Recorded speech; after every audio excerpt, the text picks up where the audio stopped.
कहानी शुरू होती है एक पुराने शहर के कोने में बसे एक छोटे से मोहल्ले से, जहां सुबह की पहली किरण के साथ ही जिंदगी जाग जाती थी।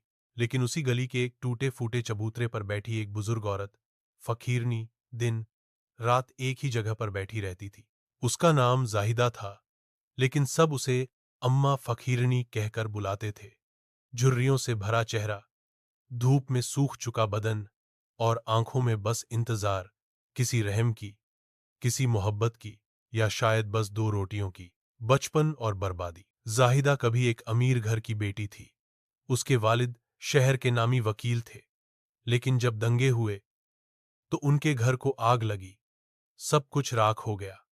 वालिद, वालिदा और छोटे भाई सब इस दुनिया को छोड़ गए, और जाहिदा, वह बच गई, शायद इसलिए कि उसे ये फक्र का सफर नसीब में लिखा था। कुछ दिन एक अनाथ आश्रम में गुजारे, फिर निकल पड़ी शहर की गलियों में, हाथ में कटोरी, जुबान पर दुआएं और आंखों में आंसू। फकीरनी का रोज का मंगर। हर सुबह जब सब लोग अपने कामों पर निकलते, जाहिदा वहीं अपने चबूतरे पर बैठ जाती। अल्लाह के नाम पर कुछ दे दो बेटी, बेटे, दो वक्त की रोटी दे दो, खुदा तुम्हें सलामत रखे। बच्चे उसके पास आकर बैठते, वो उन्हें हाथ की लकीरें दिखाकर कहानियां सुनाती। देखो, ये लकीर कहती है कि तुम बड़े अफसर बनोगे। तुम्हारी आंखों में नूर है बेटी, तू एक दिन बहुत नाम करेगी। लोग कभी हौंसते, कभी तरस खाते और कभी अनदेखा करके गुजर जाते। एक दिन की उम्मीद, एक दिन सुबह सुबह एक छोटी सी लड़की, माहिरा, वहां से गुजरी। स्कूल की यूनिफॉर्म में थी। फकीरनी ने आवाज दी, बेटी, कुछ दे दे, भूख लगी है। माहिरा रुक गई, बोली, अम्मा, मेरे पास पैसे तो नहीं, लेकिन मम्मी ने दो पराठे दिए हैं स्कूल के लिए, आप चाहो तो एक ले लो। फकीरनी की आंखों में पानी भर आया। उसने कांपते हाथों से पराठा लिया और सिर पर हाथ फेरते हुए बोली, तू बहुत नेक दिल है बेटी, एक दिन तुझ पे खुदा की रहमत जरूर बरसेगी। दर्द की रातें, रात के वक्त जब सब घरों में दिए जलते, चूल्हे पर दाल पकती, तो फकीरनी सर्द चबूतरे पर सिकुड़ी बैठी होती। एक दिन मेरी रूह भी उड़ जाएगी, फिर न भूख सताएगी, न तन्हाई। कुछ लोग उसे पागल कहते, कुछ रब का बंदा, लेकिन किसी ने उसके पास बैठकर ये नहीं पूछा, अम्मा, तुम कौन हो? एक रो की तब्दीली, एक रोज। वही छोटी बच्ची माहिरा अपने अब्बू के साथ आई। अब्बू एक स्कूल में टीचर थे।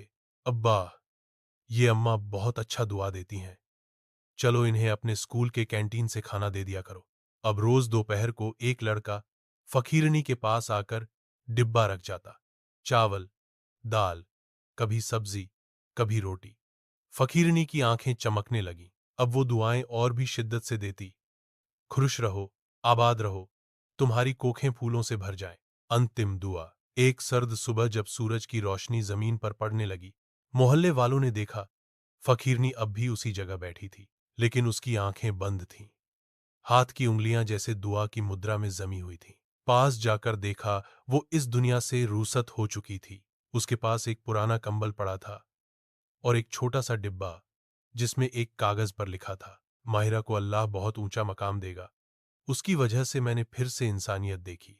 उसके बाद माहिरा और उसके अब्बा ने मोहल्ले में मिलकर फकीरनी का जनाजा कराया। फिर उसी जगह एक पत्थर रखवाया। यहां जाहिदा अम्मा सो रही हैं, जिन्हें हम अम्मा फकीरनी कहते थे। इन्होंने भूख में भी दुआएं बांटी। अब उस चबूतरे पर कोई और फकीर नहीं बैठता, लेकिन लोग वहां से गुजरते हुए चुपचाप कुछ सिक्के रख जाते हैं और दिल ही दिल में दुआ करते हैं, अम्मा, हमें भी आपकी तरह सच्चा बना देना। खत्म अशद। ये कहानी भोकी फकीरनी की थी, जो दुनिया से चली गई, लेकिन अपने बाद दहामों की रोशनी छोड़ गई।